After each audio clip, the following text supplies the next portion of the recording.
Amém, glória a Deus. É uma alegria, gente, estar aqui com vocês. É uma alegria partilhar um pouquinho do que Jesus tem feito conosco, com a nossa casa. Como o Xandão disse, eu sou esposa daquele pastor bonito ali, Vanderlei. Nós temos 3 filhos em Taubaté, o Samuel, o Gustavo e o Eduardo. E, gente, assim na terra como no céu, né? É isso, né, Xandão? Assim na terra como no céu. E eu creio que esse é a nossa maior missão e o nosso maior desafio. Porque a verdade é que a terra foi criada para nós. O Senhor criou a terra, criou tudo que nela está e nos colocou na terra. Mas muitas vezes nós fazemos o inverso do que nós acabamos de cantar agora. É verdade que quando nós colocamos os nossos olhos em Senhor, nada mais nos satisfaz? Será que essa é uma verdade na nossa vida? Uma vez que eu coloquei os meus olhos em Ti, nada mais me satisfaz. E, gente, toda vez que eu canto essa música, eu olho para dentro de mim e eu falo, Senhor, o que tem me satisfeito? Onde está a minha alegria e minha satisfação?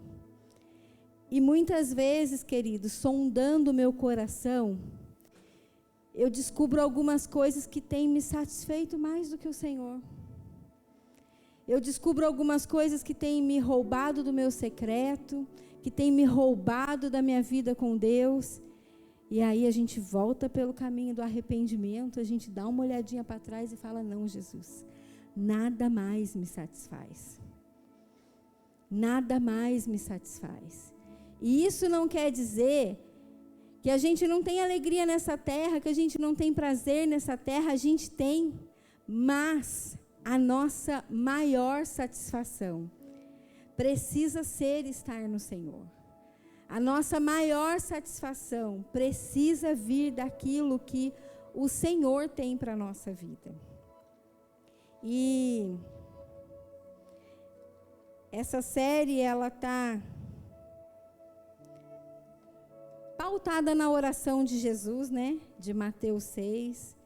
E Jesus, ele nos ensina a orar o Pai Nosso, a adorar o Pai em primeiro lugar. E aí depois ele fala, seja feita a tua vontade, aqui na terra como no céu. Assim na terra como no céu. Na minha vida como no céu. Na minha casa, como no céu. Na minha família, como no céu. Nos meus negócios, como no céu. Na minha saúde, como no céu. No meu ministério, como no céu. Na minha igreja, como no céu. No meu pastor, como no céu. E sabe, queridos, o que tem no céu que não tem na terra? O que tem no céu que nos falta? Quando nós lemos, gente, lá em Gênesis, que fala da criação do mundo, que Deus fez todas as coisas, e a gente se sente as pessoas mais importantes da terra, porque a Bíblia diz que Deus fez o homem, Deus fez a mulher, Deus os criou, e depois Deus descansou. Como se nos criar fosse o ápice da criação de Deus. Mas sabe esse descansou, quando a gente vai ver no original, o sentido desse, no 7º dia Deus descansou. A tradução disso é meio que em repouso. Sabe quando as donas de casa vão me entender, quando a gente vai fazer um pão, ou alguma coisa de uma massa fermentada, e aí a gente tem que pôr a massa para descansar? Então é isso, olha, Deus repousou sobre a terra. No 7º dia, a presença de Deus descansou sobre a terra. Repousou sobre a terra. E encheu a terra. E encheu esse lugar. E assim como o fermento na massa, ele descansa e expande. Imagine a presença de Deus descansando e expandindo cada cantinho dessa terra. E viver assim na terra como no céu é estarmos com essa presença descansando sobre a nossa vida, em cada área da nossa vida. E nós temos a tendência de, até sem querer, às vezes a gente separa o nosso profissional, o nosso dia a dia, a nossa vida diária. Hoje é domingo, é dia de adorar o Senhor.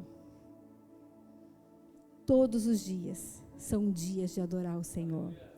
E se nós queremos viver assim na terra como no céu, essa precisa ser a nossa verdade.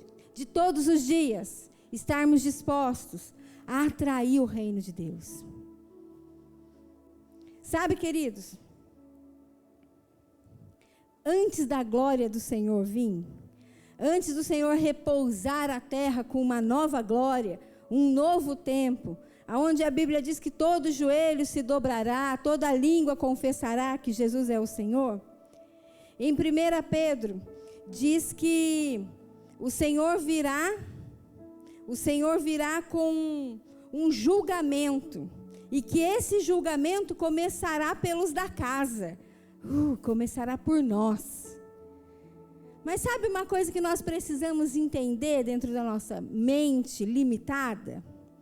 É que toda vez que fala do julgamento, a gente pensa em punição, a gente pensa em castigo. E o julgamento do Senhor, ele fala de uma purificação, ele fala de um chamado dos da casa.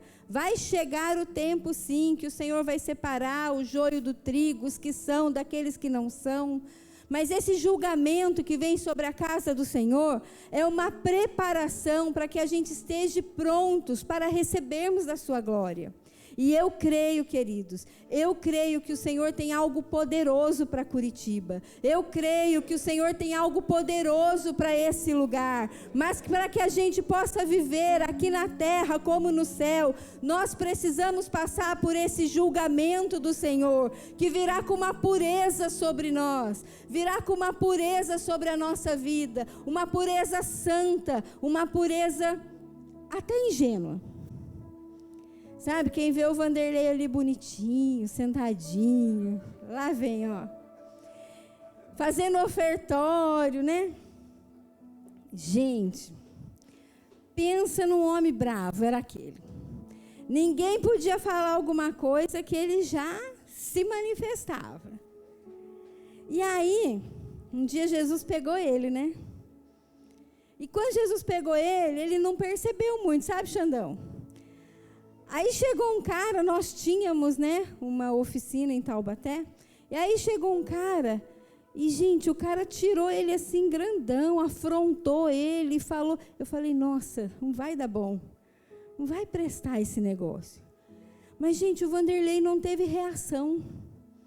Aí o Vanderlei, eu falei, nossa Jesus, o que aconteceu ali, né? Ele não teve reação, ele falou, não, tá bom, o senhor tá certo. Então, me perdoa, vamos rever isso daqui, refez lá o que precisava. Mas toda aquela afronta que aquele homem tinha feito para ele, passou batido. E aí, quando chegou em casa, gente, na hora do almoço, a gente estava sentado na mesa, daí ele olhou para mim, Jorge, e falou assim, nossa, Cris, eu acho que aquele rapaz ofendeu minha honra. Mas tipo assim, gente, umas 2, 3 horas depois... Daí ele falou assim, eu acho que aquele rapaz ofendeu minha honra. Eu falei, amor? Aí ele falou assim, puxa, acho que Jesus me deu uma leseira. Jesus me deu uma leseira. E é assim muitas vezes, queridos. Tem hora que Jesus nos dá até uma ingenuidade. Tem hora que a gente não tem que rebater. Tem hora que a gente... não tem que responder à altura. Tem hora que a gente só tem que manifestar o amor de Jesus que está em nós. A gente só tem que manifestar aquilo que Jesus tem colocado dentro da gente. E não foi algo pensado, não foi um esforço para ele. Nossa, eu não posso responder porque agora eu sou crente. Ai, eu não posso brigar porque agora... Não, gente, foi natural. Ele só percebeu que a atitude dele tinha sido diferente, tipo 2, 3 horas depois. Então, quando esse julgamento, que 1 Pedro 4,7 fala, que virá pelos da casa, ele não vem para nos condenar. Ele vem para nos levar por um caminho de arrependimento e de transformação. Ele vem para que a gente consiga preparar um lugar para hospedarmos a glória do Senhor. E é isso que o Senhor está nos convidando essa manhã. A prepararmos um lugar para hospedarmos a sua glória.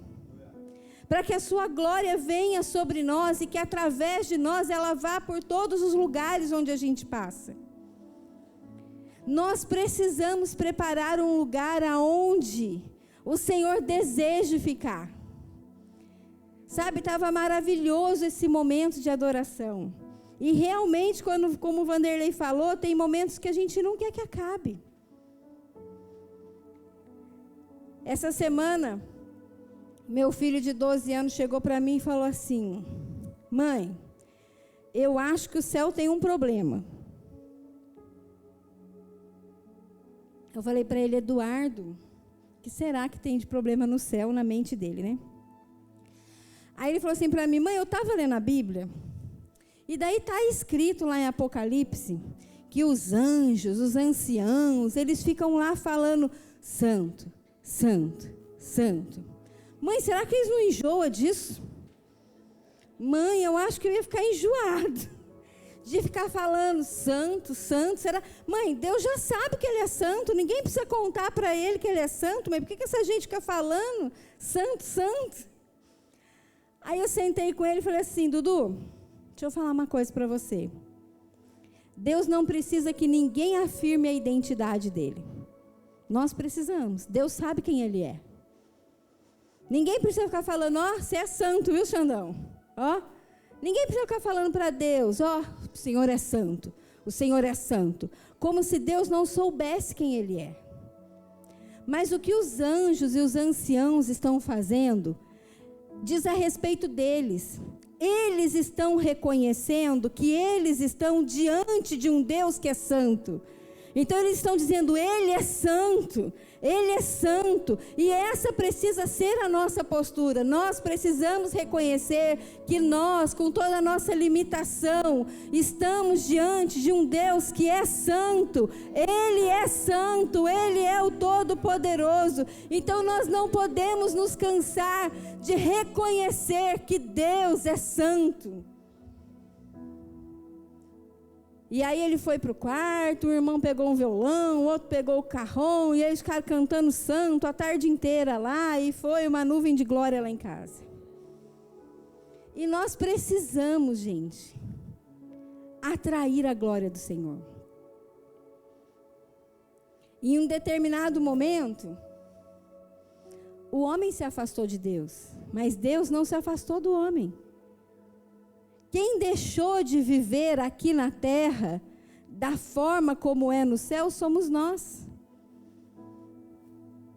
Quando Adão pecou, a presença de Deus se manifestou no mesmo horário, no cair da tarde. O Senhor chegou. Será que ele não sabia que Adão tinha pecado? Ele descobriu ali naquela hora? Mas ele chegou, gente. Então eu não sei que sentimento de culpa muitas vezes pode estar rondando a sua mente, a sua vida. Mas eu quero dizer que o Senhor continua vindo ao seu encontro todos os dias, independente da sua falha, das suas limitações. E que se você vem por esse caminho de arrependimento, você pode viver aqui na terra como é no céu, porque nós servimos a um Deus de amor, a um Deus que é perdoador. Sabe o que a palavra diz? Que as misericórdias dele se renovam a cada manhã. E ela é a causa de nós não sermos consumidos. Não é por mim, não é por você, não é por a gente fazer parte de uma igreja, não é pela gente congregar, não é pelo pastor, é porque as misericórdias do Senhor são a causa de nós não sermos consumidos. Então, sabe, queridos, Deus vem como Deus. Deus vem sobre a nossa vida como Deus. Ele vem como amor, Ele vem com alegria, Ele vem com misericórdia, com graça, mas Ele também vem com justiça, com juízo, com fogo consumidor. Por isso nosso coração precisa ser quebrantado e contrito, como diz o salmista. Ele não resiste a um coração quebrantado e contrito. E se nós queremos atrair a glória do Senhor para Curitiba, se nós queremos que essa cidade conheça o que é o céu, nós precisamos voltar ao Senhor com o coração quebrantado e contrito. Nós precisamos preparar na nossa vida, na nossa casa, um lugar aonde o Senhor venha para se hospedar e decida habitar, decida não mais ir embora, decida ficar, decida permanecer. É muito bom a gente ser visitado pela presença de Deus, mas é maravilhoso quando o Senhor decide se mudar para a nossa casa, morar com a gente, viver lá em casa. Não é uma visita que chega de vez em quando e vai embora, quando Ele decide ficar. E sabe, uma limitação da nossa mente, a gente acha que quando Jesus chega na nossa casa, vai ser tudo perfeito, e nós não vamos mais ter problema. E essa é uma limitação da nossa mente. Porque sabe o que a palavra diz? Que aonde habita a luz, alguém sabe esse versículo? Aonde habita a luz, não há lugar para as... Aonde habita a luz, não há lugar para as trevas. Jesus é a luz do mundo. Então, quando Ele habita na nossa casa, Ele começa a mostrar os pontos que ainda estavam em trevas, e Ele começa a iluminar esses pontos. E a gente começa a ser transformado. E a gente começa a ser tocado por essa luz, e ela começa a mudar a nossa vida.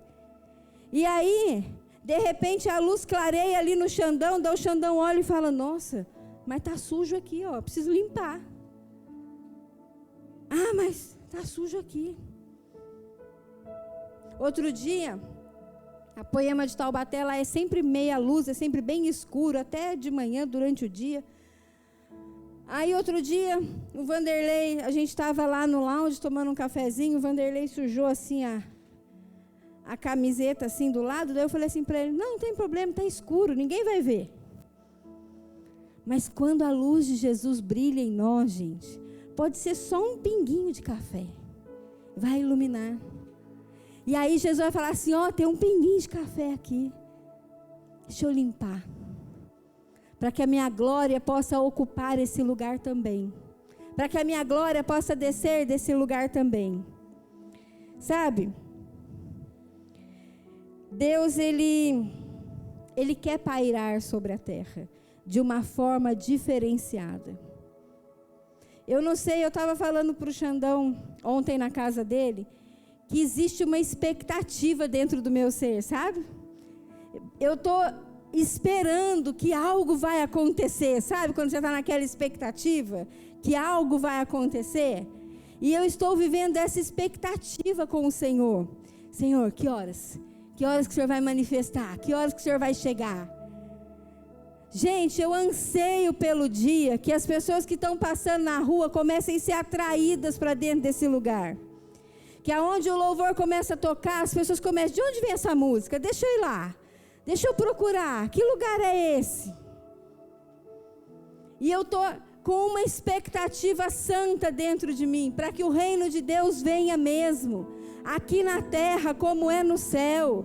E gente, para que o reino de Deus venha aqui na terra como é no céu, o Senhor precisa quebrar a nossa vergonha, e nós precisamos deixar Jesus tocar na nossa vergonha. Cris, que vergonha é essa que Jesus tem que tocar?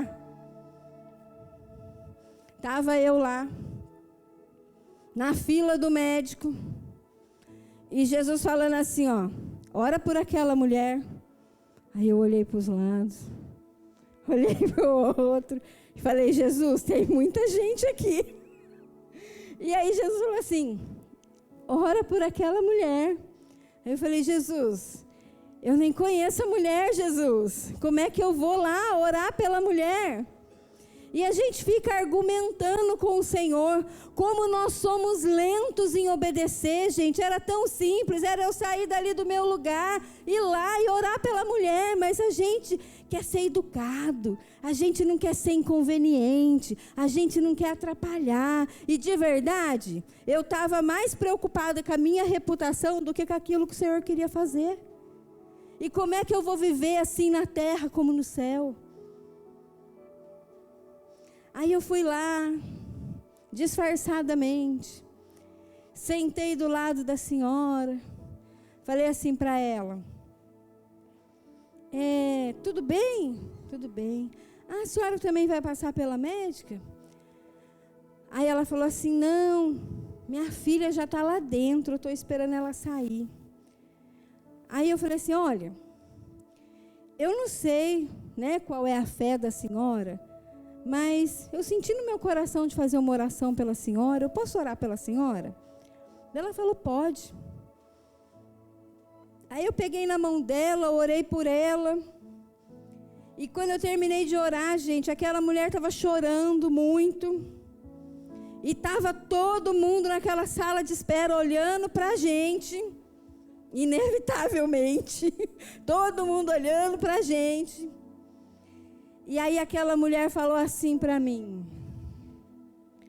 a minha filha ficou muito doente, e desde que ela ficou doente, eu briguei com Deus, e eu disse para Deus que eu não acreditava mais nele, porque a minha filha tinha sido o meu presente. Como assim ela está quase morrendo?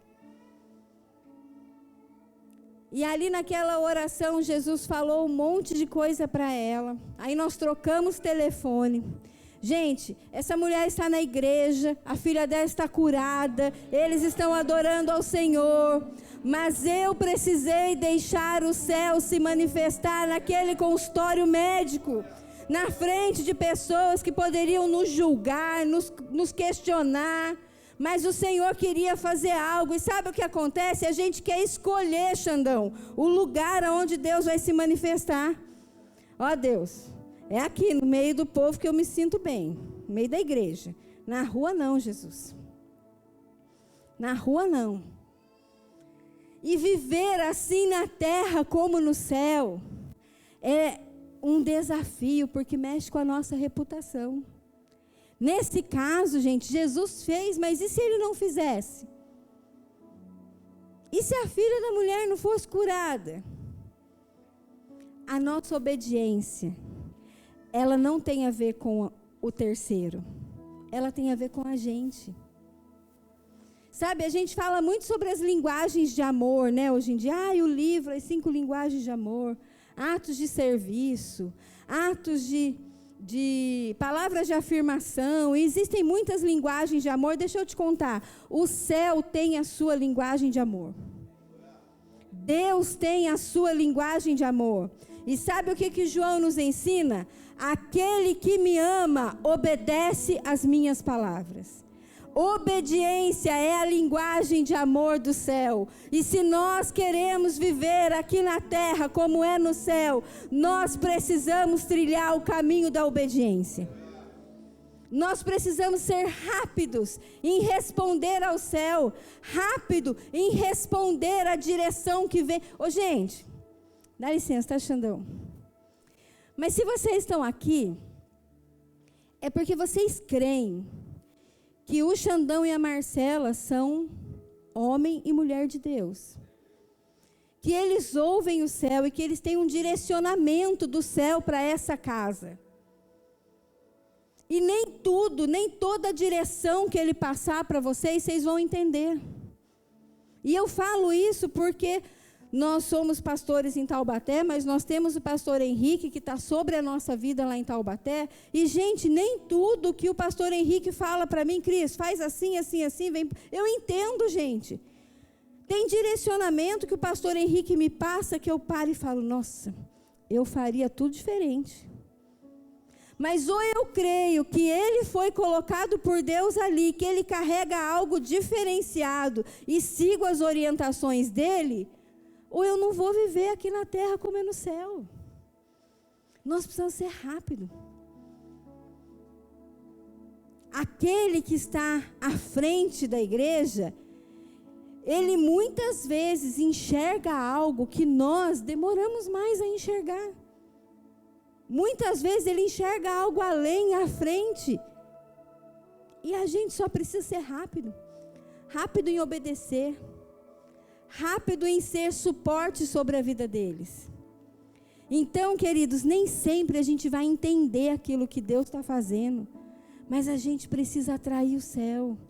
Nós precisamos querer viver aqui na terra como no céu. Nós precisamos querer o reino de Deus. E deixa eu falar, o reino de Deus tem seus valores e ele tem os seus princípios, que muitas vezes são diferentes do nosso.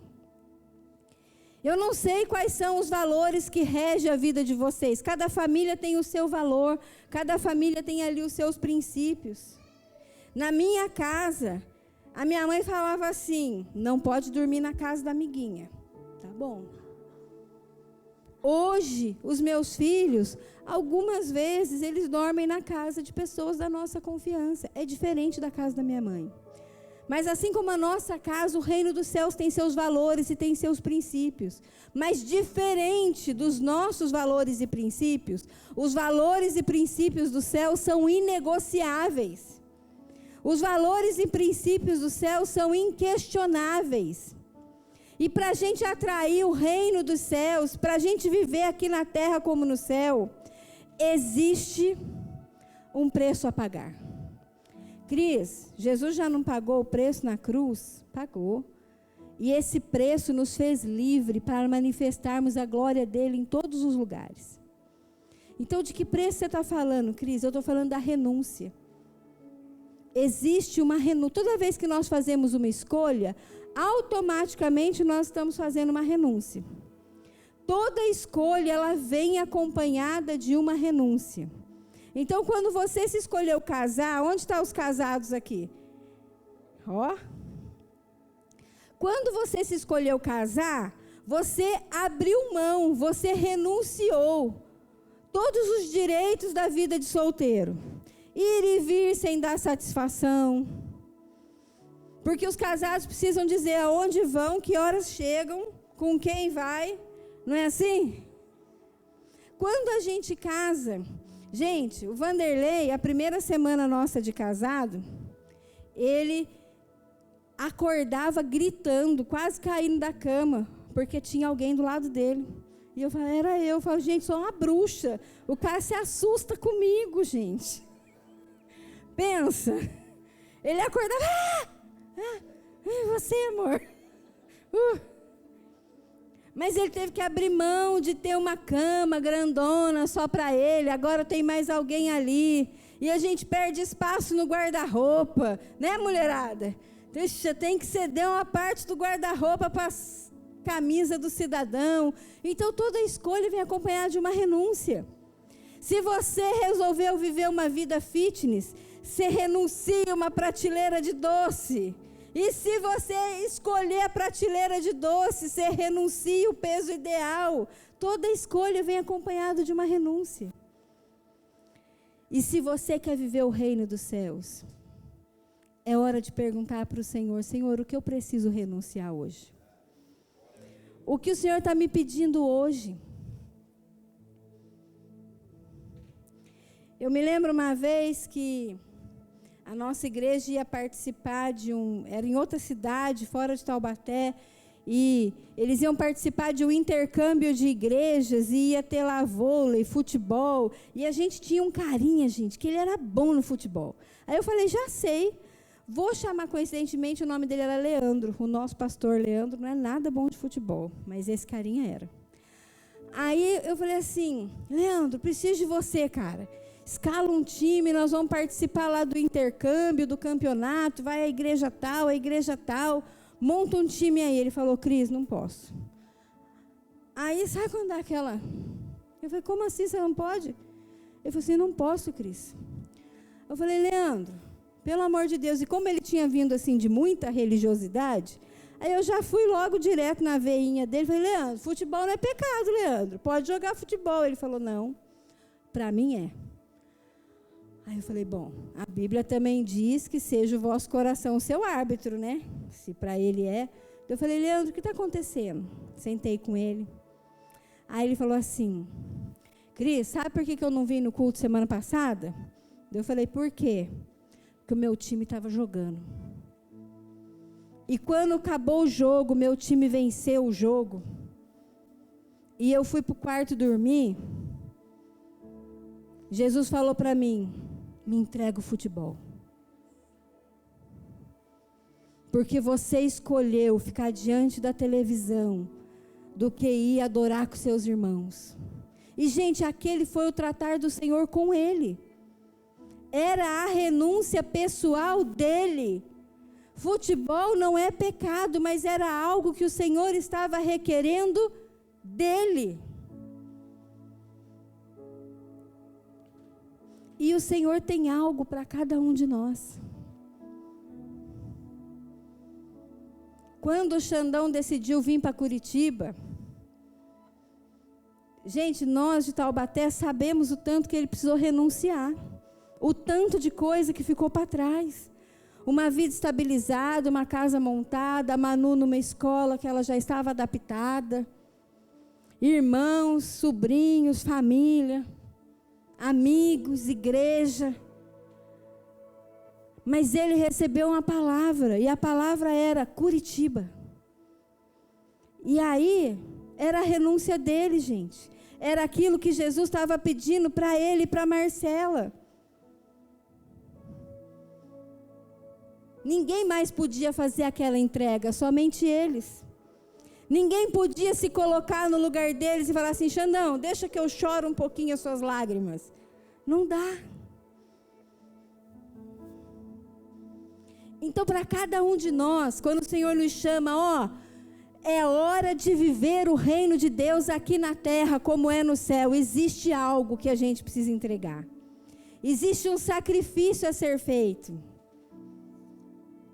E aonde a presença do Senhor se manifesta, a cura, a libertação, a transformação de vidas, há milagres extraordinários. Gente, eu creio que Curitiba vai ver câncer ser curado, pernas crescer, braços ser esticados, a pessoas saírem de total miséria para uma vida próspera, pessoas presas numa religiosidade para uma vida de liberdade com Jesus. Eu creio que Curitiba viverá os milagres manifestos pela presença gloriosa do Senhor, mas quem vai manifestar a presença gloriosa do Senhor é você. É você que está sendo chamado para ser os braços e as pernas de Jesus aqui, nessa cidade. É você que está sendo levantado para manifestar a glória de Deus aqui na terra, assim como ela acontece no céu. Sabe, queridos, meu filho tem 23 anos. Quando ele tinha 18 anos, ele estava passando por uma situação lá, que ele precisava de um laudo para poder tirar a carteira de habilitação. E eu não queria que nesse laudo viesse algum tipo de restrição. E ele tinha convulsionado com 14 anos, e ele tinha sido diagnosticado, vamos começar, do começo. Com 3 anos ele começou a convulsionar, nós morávamos em Sumaré.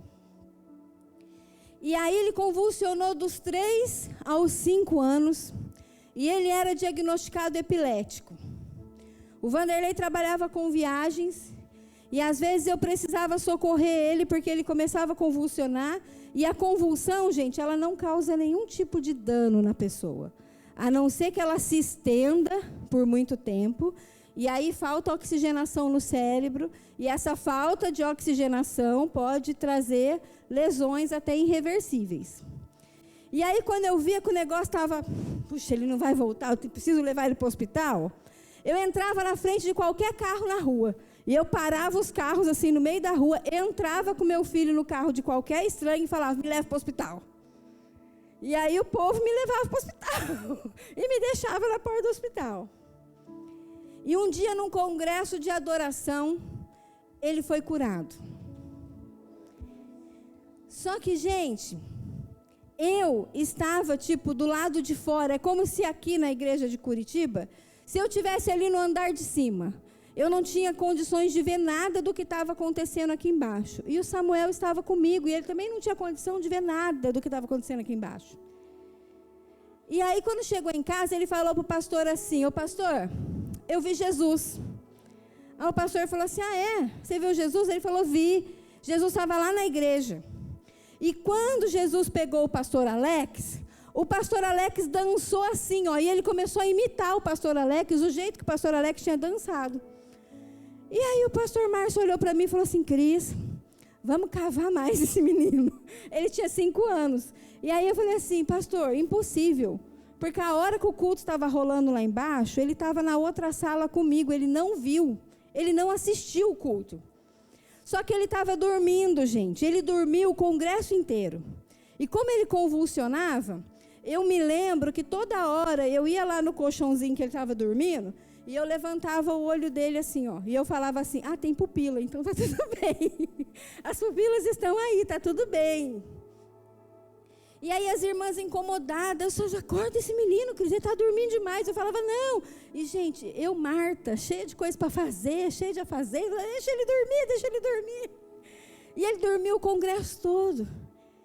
E depois, quando chegou em casa à noite, ele contou o congresso inteiro para a gente, na mesa. E aí o pastor falou: Cris, Samuel não estava dormindo, Samuel foi arrebatado.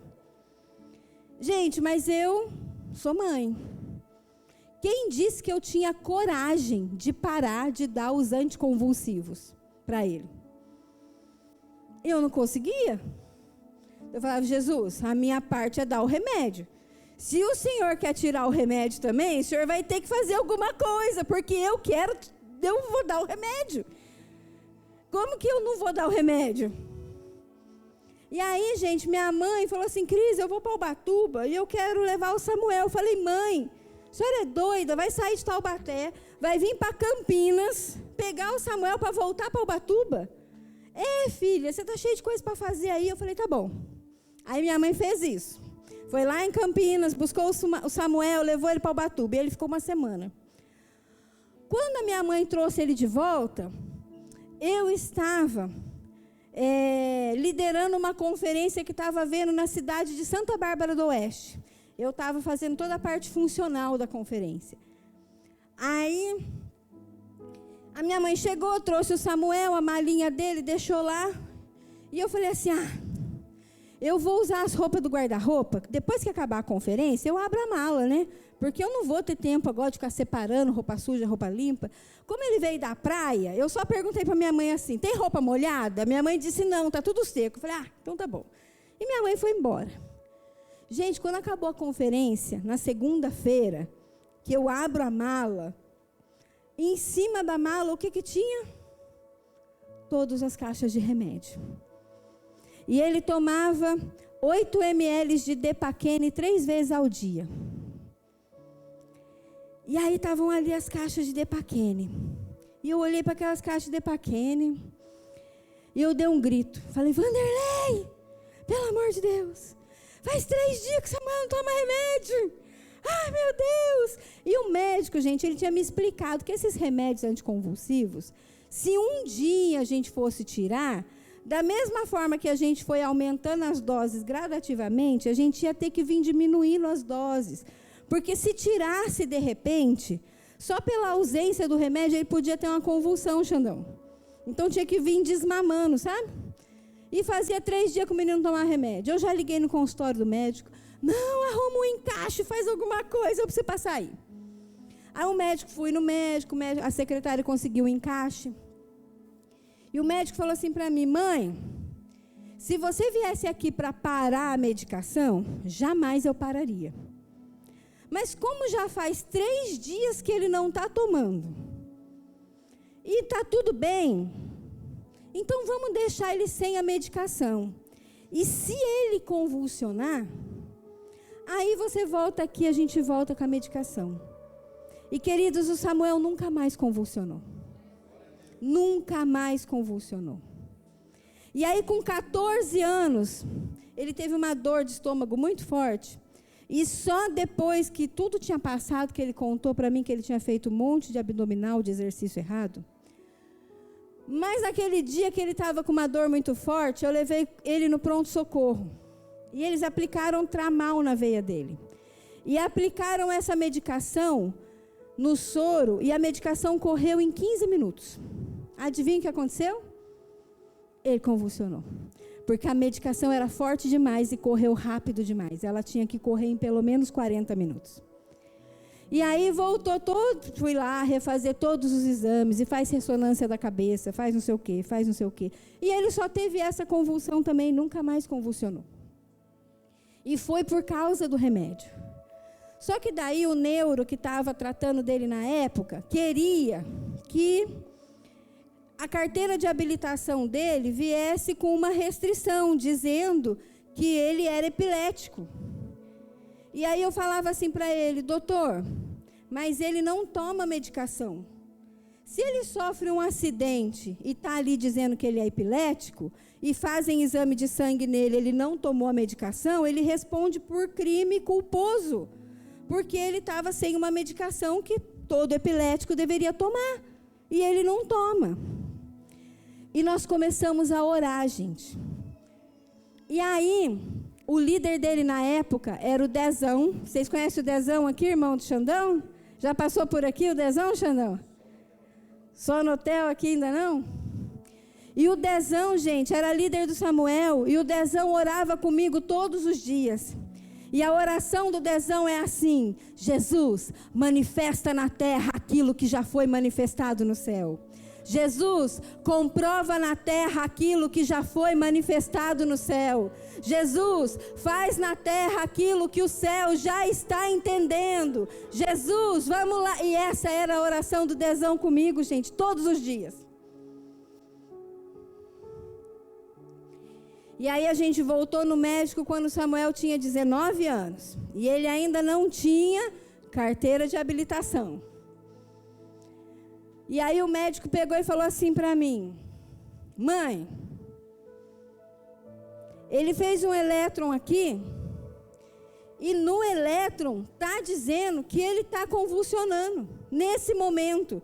Só que ele está aqui na minha frente, consciente, conversando comigo. Como é que o exame diz uma coisa que eu não estou vendo? E aí o médico falou: Samuel, pode ir para a autoescola. Pode tirar a sua habilitação, porque eu não posso dizer que existe uma doença que eu não estou vendo. E o Samuel tem 23 anos, é um menino super especial de Deus. Eu ainda não sei o que Jesus vai fazer com a vida dele. Mas ele é um menino de Deus, gente. Porque nós decidimos viver aqui na terra como é no céu. E eu não sei quais são os desafios que acontecem na sua vida, mas é hora da gente começar a viver os milagres de Deus de dentro para fora, da nossa casa para a rua, em qualquer lugar, em qualquer esquina. O Samuel é um menino que super nos ensina, gente, porque ele ora no supermercado, ele ora na rua, ele ora na calçada, ele não tem vergonha de nada. Fez o Jorge chorar na padaria esses dias. E é assim, gente. Não importa se você é o padeiro, ou se você é o empresário, dono da rede de padarias.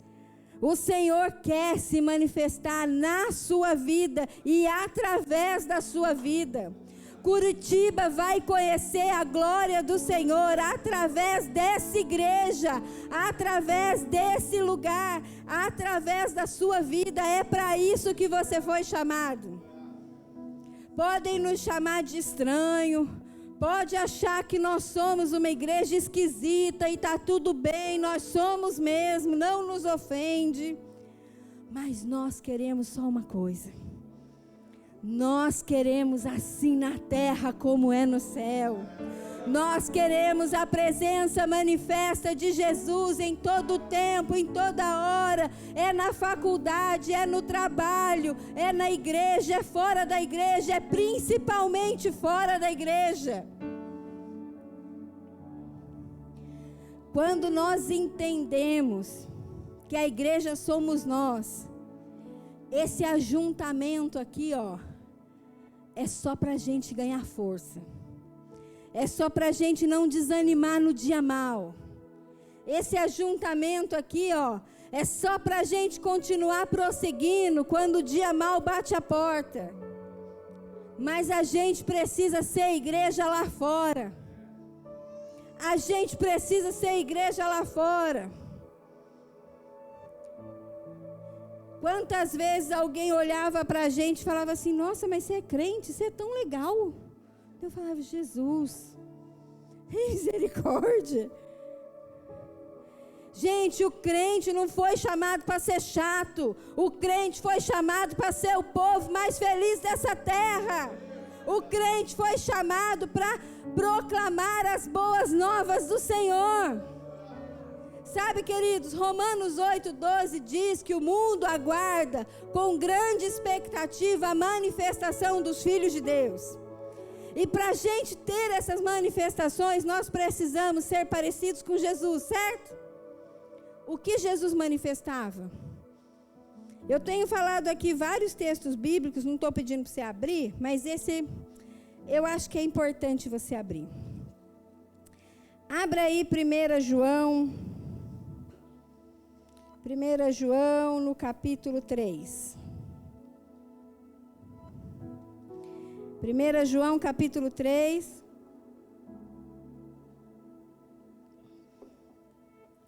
Se o mundo aguarda com grande expectativa a manifestação dos filhos de Deus, nós precisamos andar nessa terra como Jesus andou. Nós precisamos caminhar nessa terra como Jesus caminhou.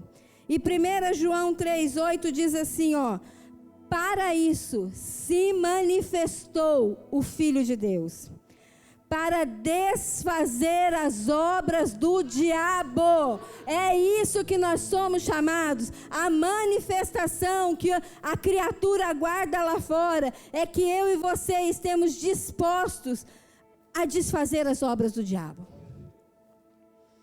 A desfazer as obras do diabo. E para isso, nós precisamos mudar nossa postura. É exatamente tudo que nós cantamos aqui no início desse culto. Mudarmos a nossa postura. Teu reino vem se eu anunciar. Teu reino vem se a minha postura mudar. Qual é a postura que Jesus tem pedido para você? Onde o Senhor quer te posicionar e que você ainda tem medo, ou que você ainda tem vergonha, ou que você ainda... Gente, cada um de vocês está plantado em um lugar da sociedade. Se a gente for perguntar aqui de um por um, nós temos diversas profissões, nós temos estudantes, cada um está num lugar da sociedade.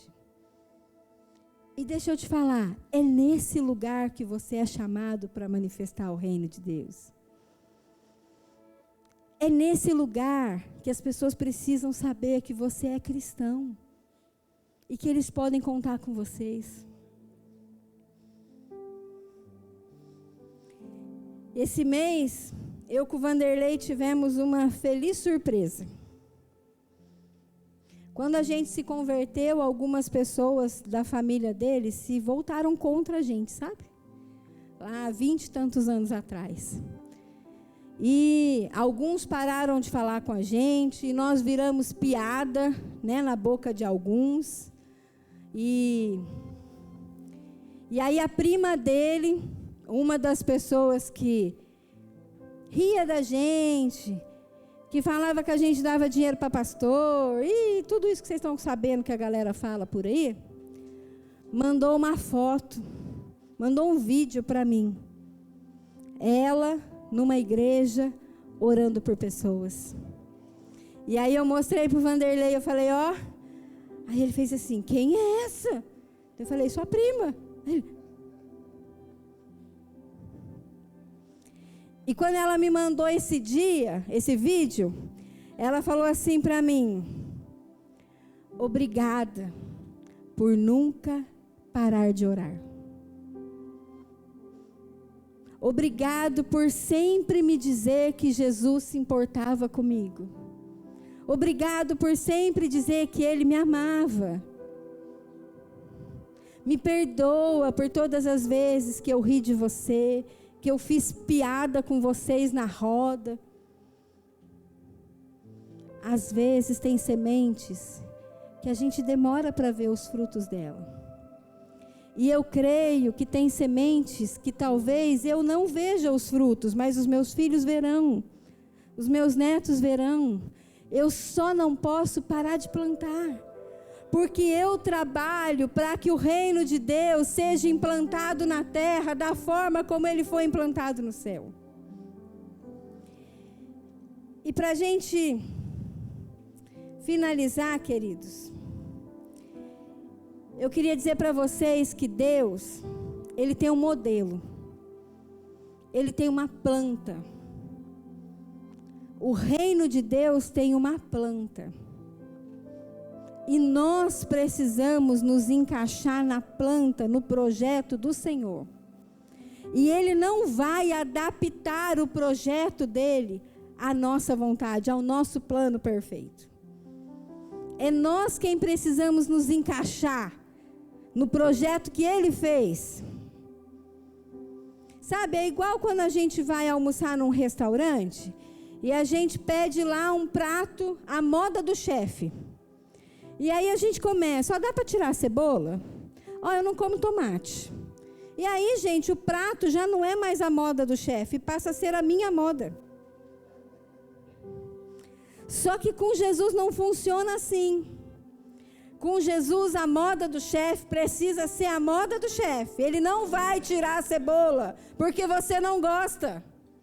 Jesus não vai tirar o alho porque você não gosta. Para a gente viver aqui na terra como é no céu, nós precisamos nos encaixar no projeto de Deus.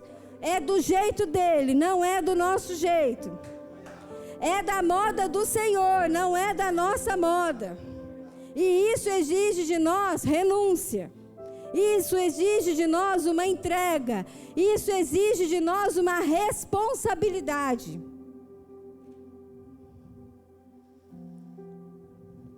Sabe, queridos, o nosso modelo precisa ser o céu.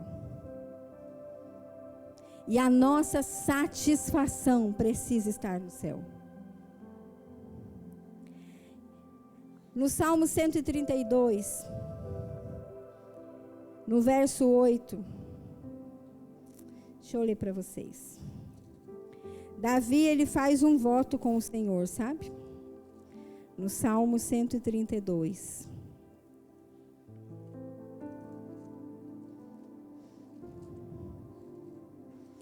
Salmo 132. Espera aí, gente, que esse salmo não estava aqui no meu esboço. Vocês conhecem esse salmo porque a gente canta muito ele. Mas muitos não sabem que isso está na Bíblia, mas isso é um salmo de Davi. E a partir do verso 4 diz assim, ó: não darei sono aos meus olhos, nem repouso às minhas pálpebras, enquanto não achar um lugar para o Senhor, uma morada para o poderoso Deus de Jacó. Eis que ouvimos falar dela em Efrata, e achamos no campo do bosque. Entraremos no seu tabernáculo, prostraremos ante o escabelo dos seus pés. Levanta-te, Senhor, ao teu repouso, e tu e a arca da tua força. Queridos, aqui quando Davi fala assim, não darei sono aos meus olhos, nem descanso às minhas pálpebras, enquanto eu não achar uma morada para o Senhor. Sabe o que Davi estava renunciando? toda comodidade, todo conforto. E se Davi vivesse hoje, ele falava assim: olha, eu não darei sono aos meus olhos, eu não darei tempo para Netflix, eu não darei tempo para o Instagram, eu não darei tempo para as corridas que eu preciso correr nessa terra. Eu vou correr, eu vou buscar para encontrar uma morada para o Senhor. Eu quero estabelecer uma morada para o Senhor. E sabe, queridos, Davi deixou tudo pronto para Salomão construir uma morada para o Senhor. E Salomão construiu um templo para a presença de Deus. E aí, anos depois, Jesus vem na terra. Jesus está aqui passeando.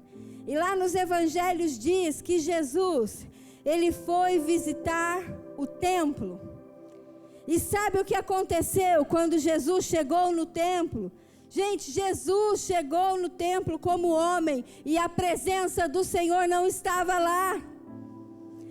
E a Bíblia diz que Jesus teceu um chicote.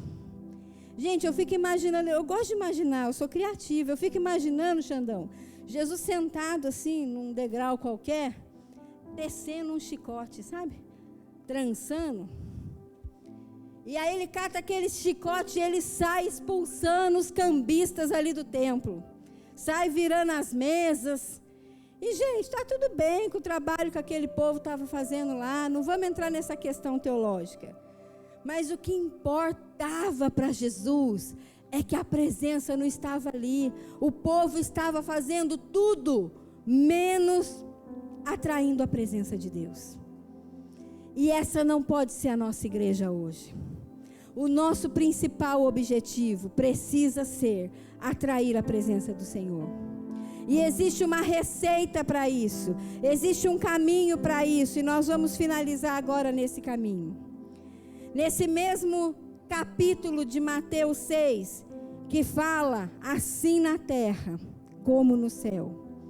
Lá no verso 33, ele diz assim: buscai em primeiro lugar o reino de Deus e a sua justiça, e todas essas coisas dessa terra vos serão acrescentadas.